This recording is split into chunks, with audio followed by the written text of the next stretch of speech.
berbilang-bilang. Dia akan iktikad Tuhan itu Esa. Makna Esa ni Esa pada zat. Bila kita sebut Esa pada zat, dia merangkumi dua benda. Yang biasa kalau orang mengaji tauhid ni, dia akan fahamlah istilah ni.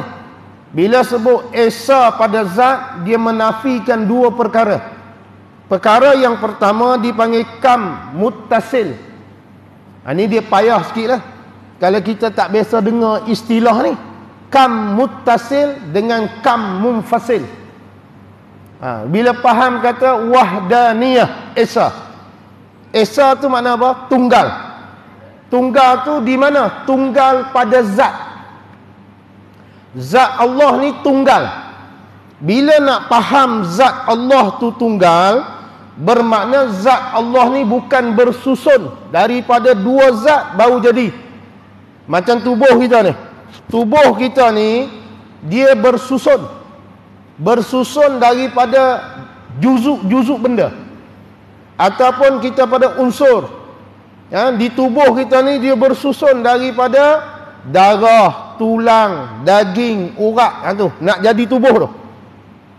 Tubuh kita ni mesti macam tu sebab kita makhluk.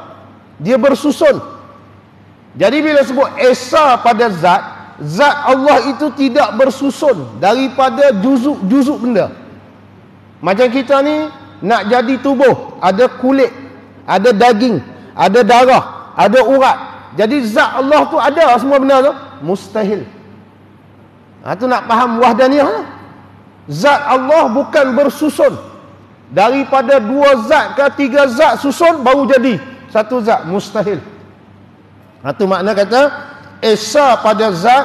Zat Allah tidak bersusun daripada dua zat ataupun dua benda ataupun dua jauhar. Itu kalau mengaji tauhid dia pergi situ tidak bersusun daripada dua zat ataupun dua benda ataupun jauhar ataupun lebih. Esa inilah menafikan kam muttasil, kam munfasil. Jadi kalau cara mudah nak faham, i'tiqad ni pegang Allah Ta'ala tu Esa pada zat, mana zat Allah tidak berbilang-bilang. Zat Allah tidak bersusun-susun. Gitu. Pegang lagu tu. Kalau dah nampak zat Allah ni bersusun-bersusun, makna wahdaniyah tu tak boleh lagi tu. Tak faham lagi tu. Dia wahdaniyah ni tidak bersusun. Tak berlaku susunan untuk jadikan zat tu. Macam kita ni dia susun lah. Dia ada lapisan-lapisan benda baru dijadikan tubuh manusia. Sebab tu unsur kejadian kita kan, tanah, air, api, angin. Tubuh kita ni ada tanah, ada unsur tanah, ada unsur api, ada unsur angin. Dia ada unsur-unsur tu. Bila ada unsur-unsur tu, orang tak panggil Esa. Orang tak panggil Esa pada zat. Orang tak panggil tunggal pada zat. Tunggal ni dia tak bersusun. Itu maksud dia. Zat Allah tidak bersusun-susun lah. Sama ada daripada dua benda ataupun lebih daripada dua benda. Zat Allah itu tunggal. Kalau bahasa kita nak faham mudah gini, zat Allah tidak bercantum atau tidak bersusun. Zat Allah tidak bercantum, tidak bersusun daripada juzuk-juzuk seperti darah, tulang, daging, urat dan sebagainya lah, kulit. Dia tak bersusun lagu tu. Bila tak bersusun lagu tu lah dipanggil Esa pada zat, tunggal pada zat. Tu nak faham Esa pada zat tu. Kemudian dalam erti kata lain pula, tidak akan ada satu zat pun seperti zat Allah. Itu yang kedua. Itu dipanggil kam munfasil. Kalau kam muttasil, juzuk tu ada. Nak jadikan zat Allah ni bersusun daripada juzuk-juzuk, kita kata mustahil. Kita nafi, kita tolak benda tu. Tu wahdaniyah ni menafikan bersusun tu lah. Wahdaniyah ni menafikan juzuk-juzuk. Allah ni bukan berjuzuk-juzuk. Bila sebut wahdaniyah, dia menafikan benda tu. Jadi kalau tak boleh nak nafi benda tu, tak faham lah wahdaniyah tu. Itu ada orang i'tiqad Allah ni dia berpindah-pindah. Pergi duduk di benda ni jadi Tuhan. Pergi duduk di pokok besar tu Tuhan. Pergi duduk di batu tu Tuhan. Pasal dia faham Allah ni bukan zat, sifat. Bila sifat ni dia berpindah lah. Kalau kita faham Allah tu zat, dia tak boleh berpindah lah. Kemudian faham pula zat Allah ni tidak bersusun. Bila tidak bersusun, kita tak samakanlah Allah dengan makhluk. Sebab tu kita tak sebut ada tangan, ada kaki, ada muka. Sebab bila kita sebut lagu tu, dia akan jadi kesamaran tau. Yang hendak mengaji kata Allah tak sama ni, tiba-tiba hampir sebut Allah ni ada tangan, Allah ni ada muka. Muka tangan tu dia mesti bersusun daripada juzuk, darah, daging, semua tu dah. Jadi sekarang ni nak nafi, nak tolak. Nak tolak kata esa pada zat ni tidak bersusun. Jadi tak boleh gunalah istilah tangan ke, muka ke, kaki ke benda. Tak boleh gunalah. Kalau kita pergi sebut lagu tu, jadi takut kesamaran yang kata wahdaniyah tu tak faham. Dia mesti esa, tunggal, tidak bersusun, tidak bercantum, dan tidak ada satu zat pun di alam ni yang seperti zat Allah. Tu baru wahdaniyah zat ni. Belum masuk wahdaniyah sifat ni. Wahdaniyah zat ni mesti ingat gini. Zat Allah tidak bercantum. Zat Allah tidak bersusun daripada juzuk-juzuk. Kemudian yang keduanya, kena faham kata zat Allah takkan sama dengan mana-mana tubuh zat yang ada di alam ni. Sebab tu kalau kita boleh fikir ada satu benda ataupun sesuatu yang seperti Allah, mustahil. Mustahil. Jadi sebab tu tak boleh samakan Allah dengan makhluk. Kalau sama tu makhluk lah. Tu kita duk belajar mana boleh kata Allah tu bertangan, bermuka. Yang kita kata ni Quran sebut. Ni hang kena mengaji lagi. Tak boleh lagi lah tu. Kalau boleh dia tak pergi ke situ lah. Bukan kita tolak Quran. Bukan kita menafikan ayat Quran. Cuma kita menafikan kefahaman tu yang salah tu. Bila hampir nisbah Allah tu berjuzuk, makhluk. Allah bukan makhluk. Sebab tu tak boleh kata Allah itu ada tangan, Allah itu ada muka. Kita kata bukan tangan, bukan muka. Habis serahkan makna yang sebenar kepada Allah. Tak payah bincang lah. Itulah kaedah salaf. Tu dah sebut banyak kali tu. Salaf. Ulama salaf. Dia kata lagu tu. Jangan duk pi nisbah tangan. Kalau ada tangan, nafikan, tanzih. Bersihkan Allah daripada sifat makhluk. Berjuzuk, bercantum, tu sifat makhluk. Yang duk mengaji wahdaniyah ni nak nafi benda tu lah. Nak tolak kata Allah itu tidak bersusun, Allah itu tidak bercantum, dan tidak ada sesuatu pun makhluk ataupun alam ni yang seperti Allah. Tak ada. Yang itulah dipanggil kam muttasil, kam munfasil. Kalau orang mengaji, kam muttasil ni duduk di tubuh dia bercantum kan, berhubung. Zat Allah terdiri daripada beberapa unsur, mustahil. Tubuh kita terdiri daripada beberapa unsur. Betul sebab kita makhluk. Kalau hampir ambil zat Allah tu, dia terdiri daripada beberapa unsur, dia jadi sama macam kita. Bila sama macam kita, bukan Allah lah sebab sama. Kita duk mengaji mukhalafah. Sifat yang sebelum ni, mukhalafatuhu ta'ala lil hawadis. Allah Ta'ala ni tak sama dengan hawadis baru. Kita ni baru. Jadi kalau Allah seperti kita, bukan Allah lah. Yang tu kita duk belajar wahdaniyah, nak nafi pun lah. Tidak bersusun, tidak ada satu pun benda di alam ini seperti zat Allah. Tu baru dipanggil wahdaniyah zat. Wahdaniyah zat, pegang tu. Tidak bercantum, zat Allah tidak bersusun, tidak bercantum daripada juzuk-juzuk. Kemudian takkan ada sesuatu pun di alam ini seperti Allah. Tu makna esa pada zat. Esa pada zat. Makna dia kalaulah fardu takdir lah, zat Allah ni dia tersusun. Bermakna bila zat Allah itu tersusun seperti tubuh kita, bermakna Allah itu bukan qadim, baharu.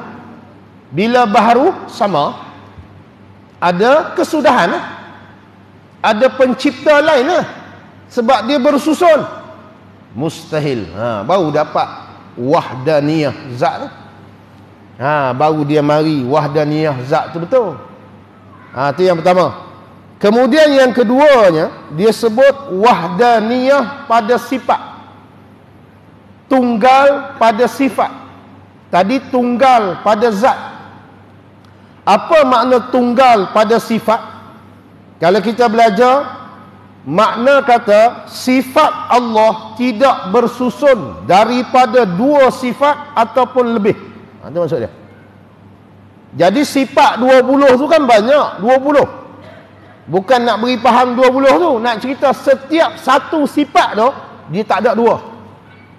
Ada dua kudrah, ada dua iradah, ada tiga ilmu, ada empat ilmu. Mustahil. Tu wahdaniyah sifat. Sifat Allah itu tunggal, tidak berbilang-bilang. Makna dia ada satu sifat, bukan dua, bukan tiga. Satu sifat tu ada dua, satu sifat tu ada tiga. Mustahil. Itulah makna wahdaniyah sifat. Yang pertama dipanggil kam muttasil. Kemudian yang keduanya, takkan ada satu pun sifat makhluk seperti sifat Allah. Itu yang kedua. Kalau kata kita ni ada sifat mendengar, adakah mendengar kita ni seperti mendengar Allah? Mustahil. Tak sama. Takkan ada sifat kita ni seperti sifat Allah. Itu menafikan, dipanggil wahdaniyah sifat. Boleh faham? Maka takkan ada satu sifat pun daripada makhluk yang seperti sifat Allah. Gitu. Kalau ada, mustahil. Jangan duk faham kata kita pun melihat, Allah pun melihat. Memanglah melihat hang sama dengan melihat Allah. Tak sama. Tu wahdaniyah sifat. Menafikan ada sifat lain seperti sifat Allah. Yang melihat ni Allah. Kita ni Allah Ta'ala bagi je melihat tu dia boleh tarik balik tu. Bila dah tua sikit pula kelabu. Tak kena pakai spek lah apa. Tu cerita sifat kita dia tak kekal. Dia ada perubahan yang berlaku. Tu kata sifat baru. Sifat Allah ni dia sedia kala. Jadi kena ingat, kalau sebut wahdaniyah sifat, mesti merangkumi dua benda. Pertama, sifat Allah tak banyak, bukan dua kudrah, bukan tiga iradah, tak berlaku benda tu. Tu wahdaniyah sifat. Yang keduanya, takkan ada satu pun sifat makhluk seperti sifat Allah. Baru faham wahdaniyah. Wahdaniyah sifat.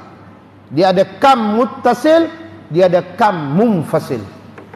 Nak cerita lebih-lebih takut pening. Ni pun rasa pening lah. Melelong lah. Belum masuk lagi. Tu tarat tu pun menatang pom tak tahu. Ni orang nak panggil.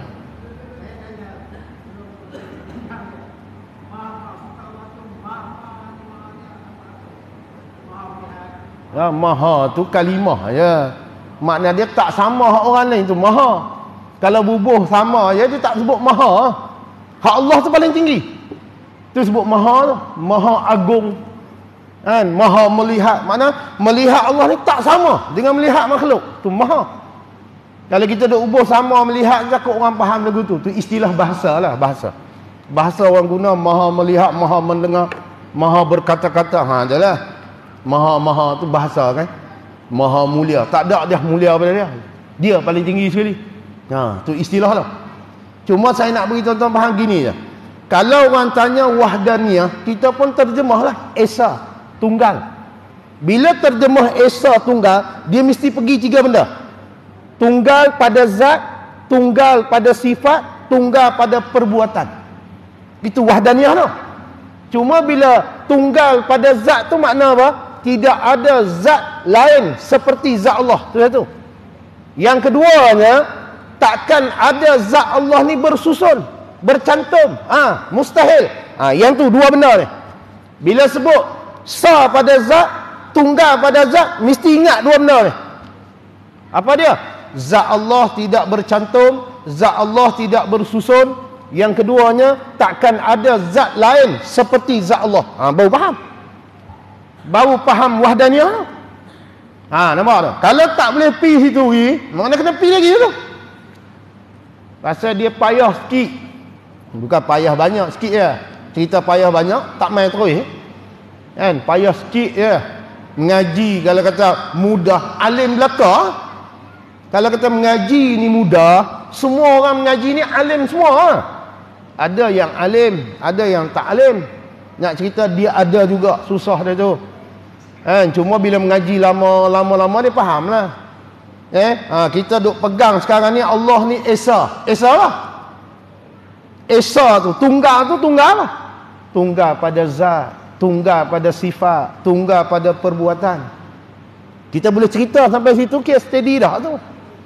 Lepas tu bila orang tanya apa makna tunggal pada zat, kita pun habaq. Tunggal pada zat ni makna kata zat Allah bukan bercantum daripada beberapa benda. Zat Allah bukan bersusun daripada juzuk-juzuk. Itulah makna wahdaniyah zat. Boleh dah tu. Kira kemah dah tu. Tu kira power tu. Makna boleh cerita sampai ke situ. Ni ada orang tanya wahdaniyah. Tunggal. Allah ni tunggal. Allah ni satu. Tidak berbilang-bilang. Boleh dah tu. Tapi dia tak pergi sampai yang kita sebut kam muttasil, kam munfasil. Dia tak faham lah. Kam muttasil tu tak bercantum, tak bersusun. Tu kam muttasil. Kalau kam munfasil, ada zat lain seperti zat Allah. Itu munfasil. Jadi kita tak mau cerita benda tu. Jadi pening. Jadi tuan-tuan pegang yang tu je. Wahdaniyah, tunggal. Tunggal pada zat. Itu yang pertama. Tunggal dia merangkumi 3. Zat, sifat, perbuatan. Tuan-tuan kena faham wahdaniyah tu pergi sampai situ. Tunggal pada zat, tunggal pada sifat, tunggal pada perbuatan. Jadi nak hurai tunggal pada zat tu. Apa makna tunggal pada zat? Tu sebut jadi tu. Zat Allah tidak bercantum, zat Allah tidak bersusun-susun. Itu tunggal pada zat. Kemudian tak ada zat lain seperti zat Allah. Tu wahdaniyah zat. Belum dalil lagi. Ini baru nak beri faham wahdaniyah zat. 2 benda tu. 2 benda tu lah dipanggil kam muttasil, kam munfasil. Cuma saya tak mau sebut lah. Saya sebut lagu tu je. Zat Allah tidak berbilang-bilang. Makna dia tidak bercantum, tidak bersusun. Tak ada zat lain seperti zat Allah. Okey, clear. Yang pertama. Kemudian yang kedua, bila sebut wahdaniyah, dia akan pergi wahdaniyah sifat. Tadi zat, ni wahdaniyah sifat. Mana tunggal pada sifat. Apa makna tunggal pada sifat? Sifat Allah bukan berbilang-bilang. Maksud kata kudrah Allah ni satu je. Tunggal. Ilmu Allah ni tunggal, satu je. Takkan ada 2 ilmu, 3 ilmu, 4 ilmu, mustahil. Itulah wahdaniyah sifat. Sifat Allah tidak berbilang-bilang. Makna satu sifat tu ada 3. Satu sifat tu ada 5, ada 6, mustahil. Lepas tu sebut tadi, ilmu Allah ni satu je, tunggal. Kudrah Allah tunggal. Itu wahdaniyah tu, tunggal tu. Mana takkan ada sifat Allah ni berbilang-bilang. Semua satu je. Makna tunggal. Tu tunggal pada sifat. Yang pertama. Kemudian yang kedua, kena faham takkan ada satu pun sifat manusia makhluk seperti sifat Allah. Kalau kita buat contoh tadi, kita melihat, kita mendengar, adakah melihat kita dengan mendengar kita ni sama dengan melihat Allah dan mendengar Allah? Tak sama. Tu wahdaniyah sifat. Kalau sama tu, mendengar kita sama dengan mendengar Allah, bermakna Allah kita tu makhluk lah. Sama kan? Sebab tu Allah mendengar setiap benda yang maujud. Maujud ni benda wujud. Setiap benda yang wujud Allah dengar. Kita mendengar setiap benda yang bersuara. Dan bersuara tu pula jangan jauh. Jarak dia jangan jauh sangat. Kalau jarak dia jauh, tak dengar tu. Mendengar kita sama? Tak sama. Tu kata tidak ada satu pun sifat makhluk ataupun alam ni seperti sifat Allah. Tu baru wahdaniyah sifat. Nampak tu? Boleh pergi tak? Boleh pergi? Boleh pergi, kita pergi lagi.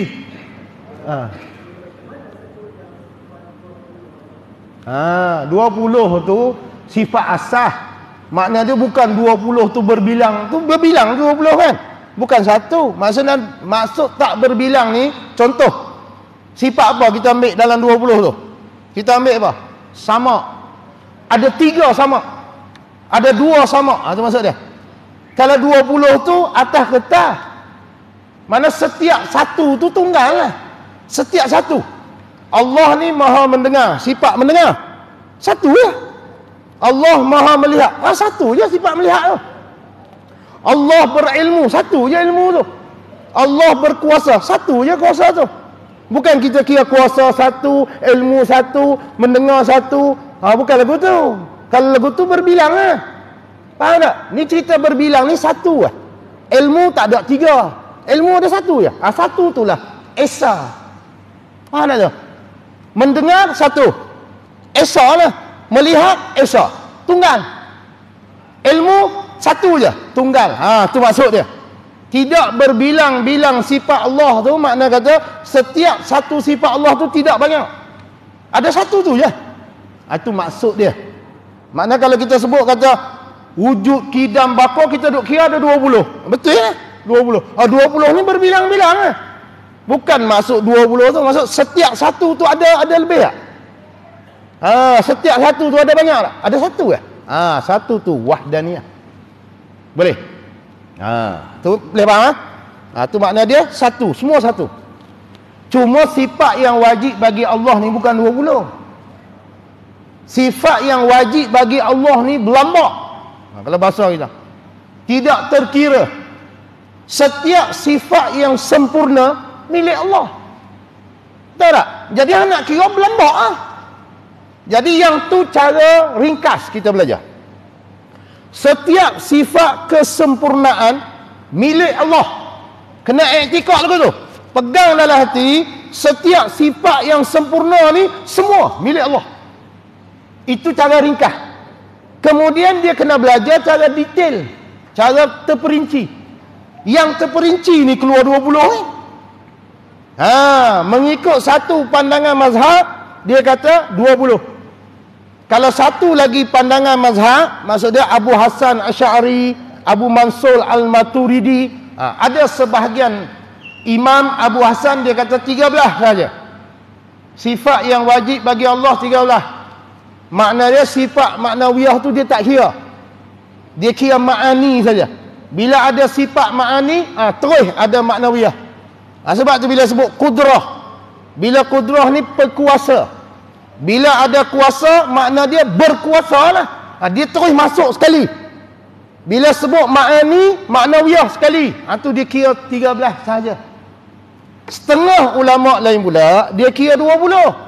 Ma'ani dia sebut, maknawiyah pun dia sebut. Ma'ani kudrah, maknawiyah kaunuhu qadiran, dia sebut. Jadi 20. 20 ni atas jalan tafsil. Jangan faham 20 saja. Semua sifat sempurna milik Allah. Tapi kalau 20 ni tak erti, jam lah. Itu bahasa dia. Kalau hak asah ni tak erti, berat lah. Macam mana kita nak dapat hak semua tu kalau hak asas ni tak boleh? Tu sebahagian ulama kata 20 ni yang umbi dia, yang asas. Tu kita mengaji wujud kidam baqa tu sampai kita mengaji wahdaniyah ni. Sifat Allah ni tunggal pada zat, tunggal pada sifat, tunggal pada perbuatan. Yang kita duk bincang sekarang ni tunggal pada sifat dah. Apa makna tunggal pada sifat? Sifat Allah tidak ada 2, 3. Pada satu sifat tu pecah 2, 3. Tak. Satu je. Itu kita buat contoh tadi tu. Ilmu satu. Kudrah satu. Iradah satu. Satu tu tunggal. Mustahil iradah 2. Kudrah 3. Ilmu 4. Mustahil. Itu wahdaniyah sifat. Itu yang pertama. Kemudian kita nak bincang wahdaniyah sifat juga. Kita akan pegang kata takkan ada satu pun sifat makhluk seperti sifat Allah. Makna kata mendengar kita tak sama dengan mendengar Allah. Melihat kita tak sama dengan melihat Allah. Ilmu kita tak sama dengan ilmu Allah. Tu tak sama tu. Kalau sama Allah seperti kita, kita seperti Allah. Pasti ada persamaan. Itu kita contoh tadi. Allah mendengar setiap yang maujud. Maujud ni makna ada. Setiap benda yang ada Allah mendengar. Kita setiap benda yang bersuara, dan suara tu pula jangan jauh jarak dia, baru kita boleh dengar. Jadi di situ pun tak sama lah. Sebab tu mustahil ada satu sifat makhluk yang sama dengan Allah. Mustahil. Itulah wahdaniyah sifat. Allah melihat setiap benda yang ada. Allah melihat. Kita melihat setiap benda yang berwarna. Dan dia pula duduk dekat dengan kita, baru boleh nampak. Duduk jauh tak nampak. Tidak ada penghalang di antara penglihatan kita dengan benda tu. Kalau dia duduk belakang dinding, tak nampak. Tapi kalau benda tu ada, Allah nampak. Walaupun terdinding. Tu beza dia. Melihat Allah tak sama dengan melihat kita. Makna kata tidak akan ada satu pun sifat mana-mana makhluk ataupun alam itu seperti sifat Allah. Tu wahdaniyah sifat. Nampak? Bila kita mengaji, lagu tu lah. Tak mengaji, dia dengar tu, dia pening tau. Dia kata aku pun tak biasa lagi mengaji teruk macam ni. Teruk dah tak bisa mengaji langsung. Dia dengar istilah pun kita tak tahu. Kan? Istilah tu kadang-kadang kita pun tak faham istilah tu. Tu kadang-kadang dalam bab tauhid ni dia ada istilah-istilah. Tu kadang-kadang malah nak sebut sangat. Pasal kita ni nak ambil hak basic dulu. Yang selama ni kita duk i'tikad dalam hati Allah tu wujud. Yang kita duk i'tikad Allah itu kidam. Allah itu baqa. Allah itu mukhalafah. Allah itu qiyamuhu binafsih. Allah itu wahdaniyah. Jadi i'tikad kita tu betul tak? Yang kita duk pegang Allah wujud. Kalau mempegang Allah tu wujud, mana tak mari dah ragu-ragu. Kata Allah ni wujud ke tak, mesti pegang kejap sungguh. Macam tu kita nak pegang wahdaniyah tu. Tunggal sungguh. Memang tak ada berbilang-bilang. Zat Allah tidak berbilang, sifat Allah tidak berbilang. Tu, baru dia pegang tu jadi kemah. Tak ragu. Ni duk ragu-ragu. Tauhid ni kalau ragu dia jadi kafir. Dia bukan fiqh tau. Fiqh ni kalau kita ragu dia tak jadi kafir. Sebab tu dalam fiqh ni dia ada hukum apa? Hukum zon, hukum syak, hukum yakin. Nampak tak? Waham. Dia ada dalam bab fiqh ni. Yakin, zon, syak, waham. Dalam ilmu tauhid dia pakai satu je, yakin. Bawah pada yakin tak boleh pakai. Dia kena yakin, naik ke atas. Sebab tu kalau hang kata Allah tu wahdaniyah, yakin tak? Yakin. 50-50 kafir. Dia lagu tu. 70-30. 70 Allah tu ada sifat wahdaniyah, lagi 30 tu tak ada. Kafir. Tu fiqh. Maaf, tu tauhid. Fiqh tak ada hal. Fiqh ni hang ragu-ragu. Sebab tu macam kita contoh kan. Kita mandi wajib. Mandi yang diwajibkan. Kita pun mandi. Syarat mandi wajib nak sah ni kena zon. Kata kena dah semua air pada tubuh kita. Sebab bila mandi wajib, dia kena sampaikan air pada seluruh tubuh. Yang dipanggil anggota zahir. Jadi kita pun jeruh, gosok semualah. Kemudian kita bukan yakin lagi. Air tu kena semua. Cuma zon saja. Berat kata, kena habis dah. Jadi, mandi tu. Sah mandi tu. Pasal zon sudah memadai. Tak perlu sampai yakin. Kalau yakin kena semua, lagi baguslah. Tapi nak cerita kata, tak ada yakin ni. Cuma zon saja. Zon ni sangkaan yang berat. Kalau kata mandi ni kena tak semua tubuh hang? Ayat. Yakin kena semua? Tak apa, tak payah bincang. Ada orang ni dia mandi-mandi dia kata aku rasa-rasa dah kena dah. Rasa-rasa. Jadi dia tak yakin tu, dia ada zon, ada sangkaan dia kena dah tu. Berat kata kena lah tu. Tapi bukan yakin. Memadai tak mandi wajib dia? Memadai. Sudah memada. Tak perlu sampai yakin. Itu fiqh. Yang kita mengaji ni, dia mesti naik tahap yakin. Allah Ta'ala ni wahdaniyah tak? Aku rasa-rasa lah wahdaniyah. Kafir. Itu beza dia. Jadi kafir tu.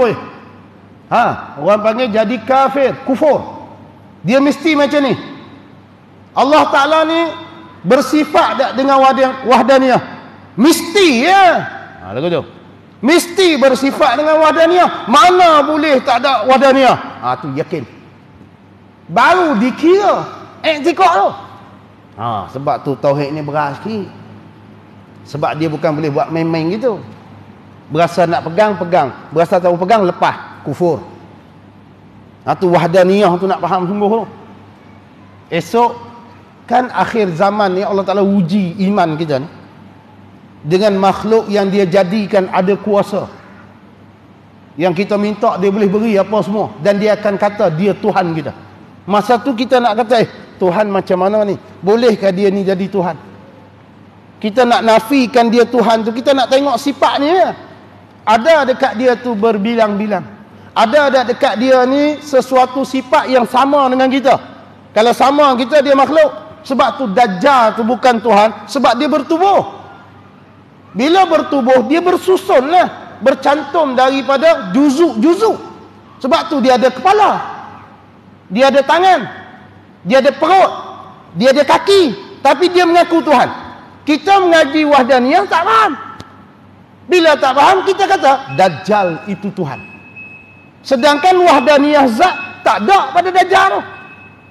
Sebab tubuh dia bercantum, tubuh dia bersusun, ada juzuk-juzuk anggota, ada kepala, ada tangan. Ni takkan Tuhan pun, ada kepala. Nampak? Baru kita boleh pergi, baru kita kata Dajjal bukan Tuhan. Tuhan maha suci daripada sifat-sifat makhluk. Tu wahdaniyah sifat, wahdaniyah zat, baru boleh pergi. Nampaklah tu. Dia bukan apa. Kadang-kadang kita mengaji ni, yang takut gini, ustaz syok seorang, jam. Ustaz tu duk syok, berasa dia kemah. Orang tak faham langsung. Tu berat mana? Orang panggil syok sendiri. Tu bahaya ni tauhid ni. Kita duk cerita-cerita, dia kata tak tahu apa. Yang ku tahu wallahu a'lam. Hak buah laham. Jam. Tu nak beri tonton faham tu, nak cerita i'tikad. Tauhid ni kena i'tikad, pegang. Allah ni tunggal. Jadi tunggal tu semua orang pegang. Tunggal lah. Tunggal pada zat, tunggal pada sifat. Nak faham tunggal zat, tunggal sifat tu, supaya pegangan kita tu kejap. Tu cerita tu. Tunggal pada zat, tunggal pada sifat. Sifat Allah tidak ada yang seperti sifat Allah. Sifat Allah tidak berbilang-bilang.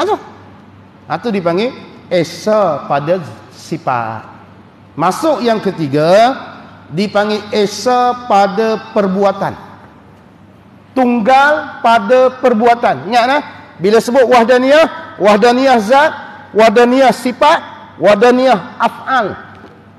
Bila terjemah af'al, perbuatan. Allah ni esa pada zatnya, esa pada sifatnya, esa pada perbuatannya. Apa makna esa pada perbuatan? Nak faham mudah? Makna dia tak ada siapa-siapa yang terlibat dalam mana-mana perbuatan Allah. Itu makna esa pada perbuatan. Tunggal. Allah yang menjadikan langit. Tak ada siapa terlibat dengan Allah sama-sama buat langit. Mustahil. Boleh faham tak? Allah jadikan makhluk ni lembaga Nabi Adam. Tak ada siapa pun terlibat dalam menjadikan lembaga Nabi Adam. Hanya Allah sahaja. Itu tunggal pada perbuatan. Kan? Habis yang Allah Ta'ala suruh malaikat pergi ambil tanah tu, bantu tu. Mana Allah Ta'ala tak ambil tanah? Ha? Kan lagu mana cerita tu? Kalau kita faham setiap kejadian yang ada di alam ni, ada orang lain terlibat dengan bersama-sama dengan perbuatan Allah. Ni nak jadi kufur ni. Pasal kita menafikan wahdaniyah af'al. Wahdaniyah af'al ni mana?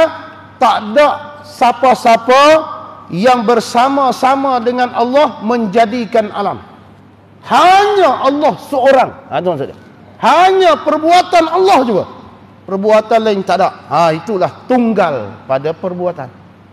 Nampak tak? Dan setengah ulama dia terjemah lagu ni. Takkan ada satu pun perbuatan selain daripada perbuatan Allah memberi kesan. Yang duk berlaku hari ni ribut ke, tak ribut ke, hujan ke, tak hujan ke, perbuatan siapa? Perbuatan Allah.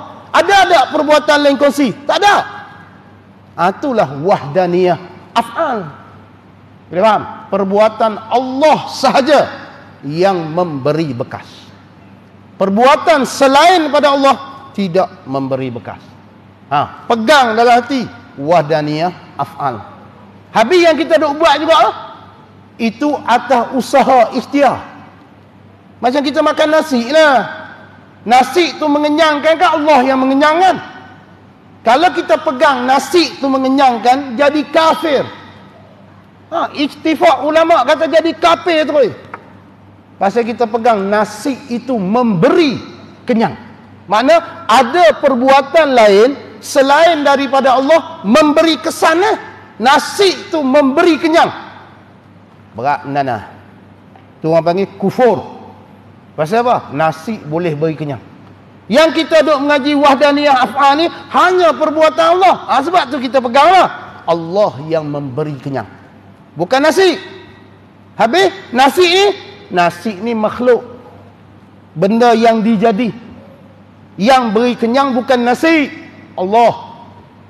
Habis yang kita duk suap kunyah-kunyah telan tu, itu usaha ikhtiar. Faham tak? Kita usaha nak ambil kenyang dia yang Allah Ta'ala nak beri. Kita usaha kita. Ambil nasi, cedok nasi bola pinggan. Lepas tu suap kat mulut, kunyah-kunyah telan. Tapi kita tak pegang nasi tu memberi kenyang. Kita pegang Allah yang memberi kenyang. Sebab tu berlaku ada orang dia tak makan nasi. Tapi dia ada kenyang tu. Dia makan kurma. Orang Arab kan makan kurma. Dia tu orang pergi Turki tu. Dia bukan makan nasi macam kita. Dia makan roti. Bermakna nasi tidak memberi kenyang, roti lah memberi kenyang.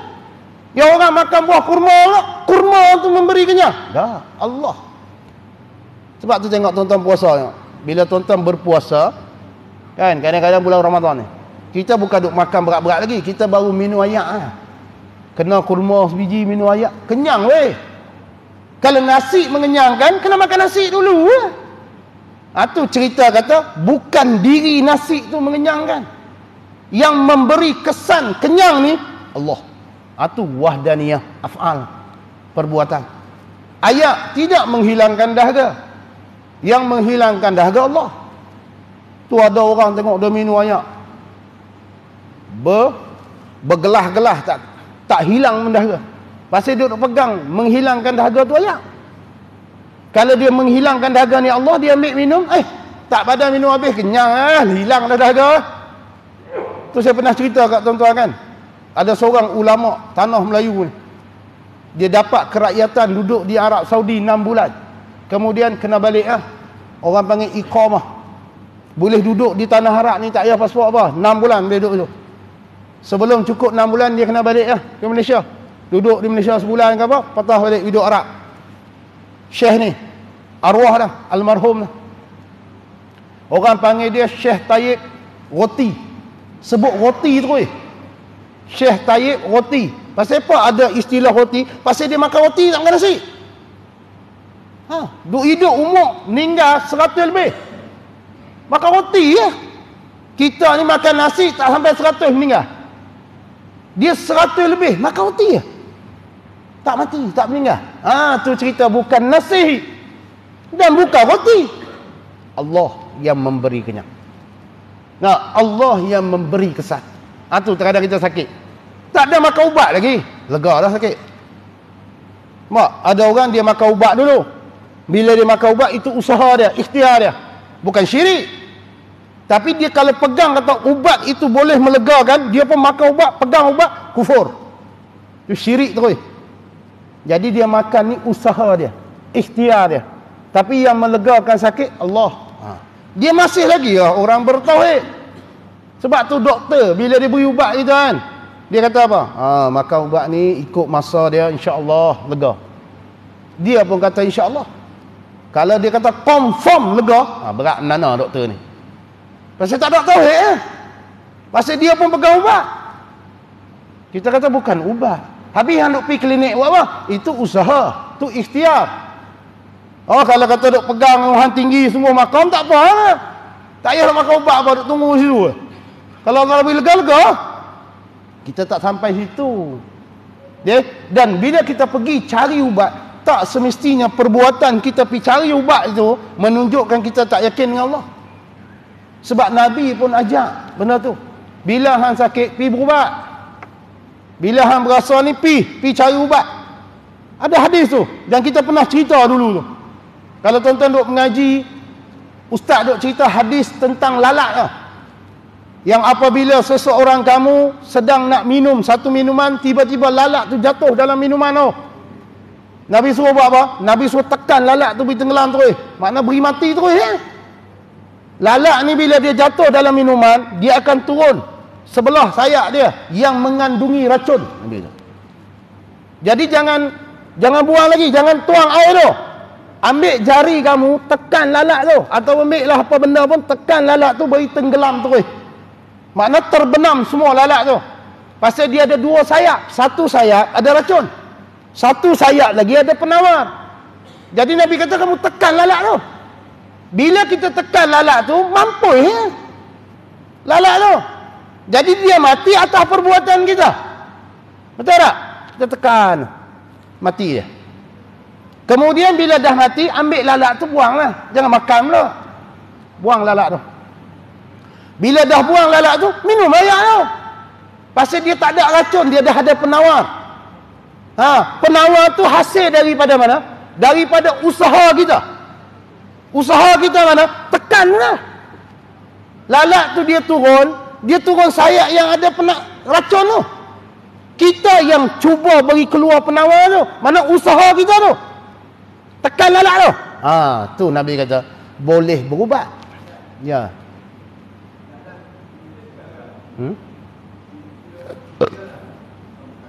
Okey, kita.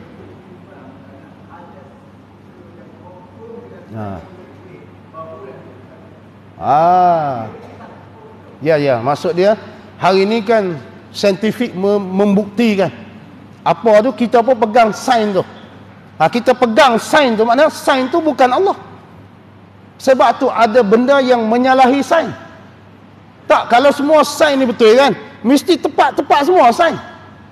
Kajian sains ni mesti tepat belaka. Tiba-tiba ada menyalahi sains. Tu nak cerita kata setiap benda walaupun atas kita kata golek dia kenalah, tepatlah, tapi dia ada menyalahi juga. Kalaulah kita pegang sains ni betul semua, bermakna kita menafikan wahdaniyah af'al perbuatan Allah.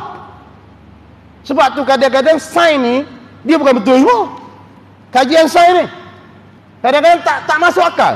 Tu mukjizah, tu perkara yang akal tak boleh pergi. Kalau mengikut kajian sains, perjalanan daripada Mekah nak pergi ke Palestin tu mengambil masa sebulan tu. Tiba-tiba Nabi boleh pergi tu sehari tak sampai. Jadi kalau sains boleh terima tak belum? Oi, tak boleh. Kalau laju tangan mana pun tak boleh sampai. Nampak tak? Menyalahi sains. Kita pun pegang sains semua. Kufur tu. Tu bahaya tu. Sebab tu bila sains menyalahi gaib benda Nabi, tolak sains. Tolak. Tapi kalau sains tu sama seperti mana yang Nabi sebut, boleh terima. Kita pakai lagu tu. Kalau sains tu sama dengan benda yang tidak menyalahi akidah, kita pakai. Tapi kalau sains tu menyalahi akidah, tolak terus. Satu saya nak cerita tuan-tuan. Nak berhenti pukul apa tak tahu. Sikit. Okey. Tuan-tuan biasa dengar kitab fiqh. Sekurang-kurang bunting berapa? Sekurang-kurang bunting. Dalam kitab fiqh sebut apa? 6 bulan 2 lahzah. Ingat molek tu?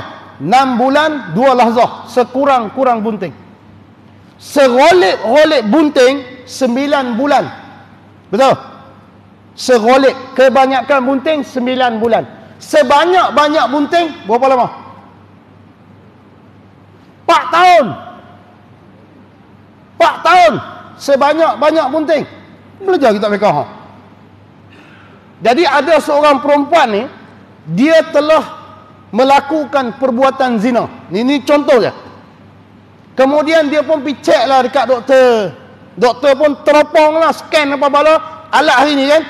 Scan-scan dia kata, perempuan ni sudah mengandung 2 bulan. Contoh. Tiba-tiba ada seorang lelaki ni pergi kahwin dengan perempuan ni. Bila dia kahwin dengan perempuan ni, perkahwinan dia mengambil usia 6 bulan. Baru beranak. Anak siapa tu? Cuba jawab. Boleh jawab, boleh balik. Anak siapa tu kita nak hukum tu? Doktor dah cek dah tadi. Ada dah kandungan tu 2 bulan. Tiba-tiba ada seorang lelaki ni pergi kahwin dengan perempuan ni. Nikah. 6 bulan dah usia perkahwinan. Baru beranak. Anak siapa tu? Tuan-tuan berani hukum. Anak siapa tu? Anak suami yang ada nikah dengan dia lah. Pasal apa jadi anak kamu tu? Sebab sekurang-kurang bunting 6 bulan. Yang doktor scan teropong tak pakai dalam Islam. Tu cerita sains ni bukan boleh pakai semua. Tak boleh pakai. Nak pakai mana? Nak pakai yang kaedah syariat punya. Sekurang-kurang bunting 6 bulan. Jadi kalau bayi itu lahir selepas dia berkahwin dengan lelaki ni 6 bulan, anak itu anak lelaki itu, bukan anak zina.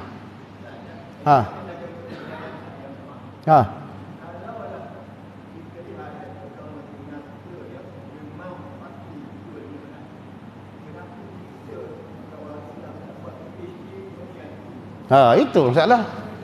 Maksud dia kalau dah tu benda tu betul hak Islam kan. Pasal apa duk pi hak depa juga duk ambil hak depa kan. Maksud dia pahaman kita ni, kalau syariat punya kita pakai syariat dulu. Kalau benda yang menyalahi syariat kita tolak tepi. Tapi dah ditanam lagu tu. Sebab tu hari ni kalau tak beranak 9 bulan, dia cocok ubat tau. Betul tak? Dia berubah ubat suruh beranak. Betul ke tak ni? Kalau tuan-tuan anak mengandung 9 bulan tak beranak, dia suruh beranak tak? Dia suruh beranak tau. Jadi nak suruh beranak lagu mana kawan tu tak mau beranak.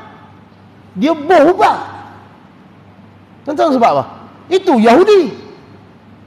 Sebab tu lagi lama budak dalam perut, lagi cerdik. Tuan-tuan pergi baca biodata imam-imam mazhab. Ada imam mazhab ni duduk dalam perut mak dia setahun lebih. Keluar tu pergi sekolah terus. Besar. Tapi Yahudi ni dia tak mau tu. Kita duduk mengaji ilmu dia buat lagu tu dah. Bagi orang Islam ni tak cerdik apa semua. Sebab kita bukan nak nafikan ada orang 9 bulan dia dah nak beranak dah. Beranak lah. Apa masalah? Sebab serolek-rolek bunting 9 bulan. Ada orang bila 9 bulan dia dah berasa nak beranak. Betul lah. Syariat pun kata serolek-rolek bunting 9 bulan. Tapi kalau dia tak berasa nak beranak, lagu mana? Cukup 9 bulan tak berasa nak beranak apa? Tak sakit apa? Piak ni. Tapi boleh kita biar. Sains mengatasi. Dia buat alasan apa? Anak itu akan terlilit tali pusat. Yang sebelum ni dia duduk dalam perut tu, tak nak makan darah apa tu boleh hidup. Tu kita hari ni sains tu. Bukan tak boleh mengaji. Tapi bila dia menyalahi syariat, tolak terus. Tak kira siapa yang buat mari sains tu. Sebab tu orang duk pakai sains ni kadang-kadang dia sains ni segala-gala. Bukan syariat segala-gala. Tu kita kena ubah benda tu. Hak syariat dulu. Kalau benda sains tidak menyalahi syariat, tak apa lah. Kalau sains menyalahi syariat, kita tolak tu. Tu sebut tadi, perbuatan hak kita kata, nasi ni orang duk kaji. Dia ada satu benda dekat nasi ni, bila kita makan jadi kenyang. Kalau pegang lagu tu, fasik. Pegang kata nasi tu sendiri memberi kenyang, itu kafir. Pegang kata ada kekuatan yang Allah letak dekat nasi tu, bila kita makan jadi kenyang, yang tu fasik. Sains kaji. Ada benda yang sains kaji ni, dia kata bukan nasi. Ada kuasa lain memberi kenyang, bukan nasi. Sebab tu Suraqah Ibnu Malik tu, jadi panjang dah cerita ni, dia kodok pergi jauh ni. Suraqah Ibnu Malik tu yang kejar Nabi tu, betul tak? Dia lah manusia yang boleh kejar Nabi ketika berlaku peristiwa hijrah tu. Dia kejar dengan kenderaan dia kuda tu. Kejar, tiba-tiba kaki kuda dia tu terbenam, masuk sampai dekat lutut tu. Di atas bumi yang keras, bukan bumi yang berpasir tu. Bumi keras, kaki kuda dia masuk dalam. Terpelanting dia. Bangkit pula kali kedua, naik balik minta maaf, naik balik kuda, kejar Nabi pula. Terbenam lagi kaki kuda dia. Tu bumi yang keras tu. Sepatutnya bumi yang keras, kaki kuda takkan terbenam. Mana ada kuasa lain. Tu Suraqah terkejut tu. Dia minta maaf, dia nak serah semua bekalan dia. Pasal apa? Pasal dia tahu Nabi kita dilindungi oleh kuasa lain. Ada kuasa yang sangat dahsyat. Kalau fikir tu, boleh terbenam ke? Bumi yang keras kaki kuda. Sains kata, tak boleh. Tu boleh berlaku. Menyalahi sains. Jadi nak pakai hak sains ke hak menyalahi sains? Kalau yang menyalahi sains tu syariat, kita pakai hak tu. Sains tolak tepi. Nak mengaji, pergi mengaji. Jangan sampai terpengaruh dengan sains. Bila kita terlalu percaya dengan sains ni, kadang-kadang jadi berselerak dengan bab akidah. Tu yang hari ni Tuhan tu hasil daripada getaran kita sendiri. Kita menghasilkan Tuhan. Berat menana. Bukan Tuhan menjadikan kita, kita yang menjadikan Tuhan. Tu mengaji sains telajak. Tak boleh terima benda ni. Tu mari fenomena alam ni, perbuatan yang berlaku di alam ni fenomena. Alam tu penyebab dia, bukan Allah. Buat sains berat lah. Kita dulu masa sekolah tu menjadi alam dan manusia. Air ni disedut naik oleh matahari, kemudian awan ni mengandung air, kemudian awan ni menyebabkan hujan. Berat menana mengaji sains kan. Tapi kita mengaji masa tu, bila kita pandai sikit, makna ni semua kejadian Allah tu. Mana Allah yang menurunkan hujan, bukan awan. Nampak tu? Tidak berat lagi dah akidah. Pasal perbuatan yang memberi kesan Allah, tiba-tiba ada perbuatan lain. Sains kata perbuatan lain, kita pun pegang hak sains tu, tak kufur. Kacau. Kena mengaji tu. Tu kadang-kadang rosak. Bukan kata ilmu sains tu tak boleh mengaji. Cuma bila dia menyalahi syariat, mu kena tolak. Sebab kadang-kadang benda yang kita belajar dengan syariat ni, dia tak sama dengan sains. Kadang-kadang tak masuk akal benda syariat ni. Sebab tu tengok, rukun iman percaya dengan hari kiamat. Kiamat ni hari yang kita tak nampak, benda gaib. Sebab tu mengatasi sains. Sains ni kadang-kadang logik. Supaya tu logik akal.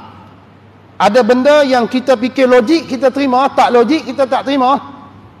Ni kadang-kadang fahaman ni, duk kira logik ni, kadang-kadang sesat. Sebab kalaulah perkara yang agama ni logik semata-mata, nescaya orang yang memakai kasut khuf tu tak wajib menyapu belah atas. wajib menyapu belah bawah. Sebab tu Saidina Ali kata, agama ni dia tak boleh pakai logik akal semata-mata. Kalau hang pakai logik akal semata-mata, tak jadi agama. Sebab tu kaedah khuf, kalau orang belajar kan, dalam fiqh ni ada satu bab memakai kasut khuf. Kasut khuf ni stokin kulit yang kita pakai sampai dalam masjid. Kelebihan memakai khuf ni, bila kita ambil air semayang, tak payah buka khuf ni, kita sapu atas khuf tu. Kita sapu air atas khuf, maknanya kita buat garisan atas khuf tu. Kita celuk tangan kita dalam kolah, kita buat atas khuf tu macam tu, sudah memada. Sah semayang kita. Kalau logik akal, kenapa sapu atas? Biar sapu bawah. Sebab berjalan ni, belah atas ke belah bawah? Yang kita duk pijak bumi ni, belah atas ke belah bawah? Kasut? Mesti belah bawah. Kalau belah bawah, sapu belah bawah. Pasal apa sapu atas? Itu menunjukkan agama tak boleh pakai akal semata-mata. Dia wahyu. Kadang-kadang benda yang wahyu mari ni menyalahi akal. Tak boleh terima akal. Lagilah kalau sains. Lagi tak boleh terima. Pasal dia kata, kami duk mengaji lagu ni, mana boleh macam ni. Macam hak teropong tadi. Cara doktor ni teropong tu, scan tu, ada dah budak dalam perut. Tiba-tiba lahir budak ni 6 bulan lepas berkahwin tu. Bermakna nak pakai hak sains kan, nak pakai syariat? Pakai syariat. Budak ni anak kepada lelaki yang berkahwin. Cuma kalau ghalib biasa dia, kalau dah mengandung 2 bulan, makna 4 bulan beranak. Beranak dah 4 bulan tu. Tu baru anak zina. Sebab kaedah syarak, sekurang-kurang bunting 6 bulan. Sebanyak-banyak bunting 4 tahun. Segolek-golek bunting 9 bulan. Jadi nak pakai syarak kan, nak pakai sains kan, nak pakai logik. Tu kena mengaji syarak, tu kena pegang betul syarak ni. Pasal kita duduk fasa, betul lah macam Haji kata dia, fasa akhir ni bahaya. Anak-anak ni mengaji telajak sangat, pegang sains tu je. Hakikat sebenar benda yang kita pegang menyalahi sains, tapi kerana kita mengaji sains, kita nak pegang sains tu. Kacau tu. Tu kena ada basic. Kena ada basic akidah. Bila hampir mengaji dah tinggi mana pun, hebat lagu mana pun hang mengaji nu, angkasawan ke apa keluar apa, tapi hang tetap berpegang Allah itu Tuhan yang maha kuasa. Allah itulah wahdaniyah, perbuatan Allah saja yang memberi kesan. Hampir mengaji tinggi mana pun, dia tak lari lagi dah. Tapi bila tak ada basic, mula sains segala-galanya. Berat nana. Boleh tak? Belajar dah tu. Tak apa dia. Tak ada nak cerita habis lagi. Cuma habaq tadi. Bila wahdaniyah sifat, wahdaniyah zat, wahdaniyah sifat, wahdaniyah perbuatan. Jadi tang perbuatan ni kena pegang hanya perbuatan Allah yang memberi kesan. Perbuatan selain Allah tidak memberi kesan kecuali dengan izin Allah. Gitu. Nasi tak mengenyangkan. Mengenyangkan Allah. Allah beri kenyang, bukan nasi. Itu baru wahdaniyah af'al. Habis tu. Kemudian dia kata, fahazihi sittu sifatin al-ula nafsiyatun wahiyal wujudu. Kita berhenti tu. Maklumlah mengaji pun sebulan sekali. Jadi kita berhenti tu. InsyaAllah panjang umur, murah rezeki, kita akan bertemu lagi. Dia macam tu lah tauhid. Dia keras sikit. Tapi saya ni lembut. Cuma mengaji tu keras sikit. InsyaAllah. Mudah-mudahan lepas ni kita akan faham sikit-sikit. Dia nak alim terus payah lah. Kita ambil masa sikit. Sekurang-kurangnya kita biasa dengar dah. Esok kita pergi mengaji tempat lain pun, Allah Ta'ala buka. InsyaAllah. Sekadar tu dulu. Wallahu'alam. A'udzubillahi minasyaitanirrajim. Bismillahirrahmanirrahim. Alhamdulillahirrabbilalamin. Assalatu wassalamu ala syarafil anbiya wal mursalin wa ala alihi washabihi ajmain. Allahumma ta'ala na'tarufina rizqana rabbi faman nabiyyin hamzal mursalin wa ilham. Wassallallahu alaihi wasallam Muhammadin walhamdulillahi rabbil alamin.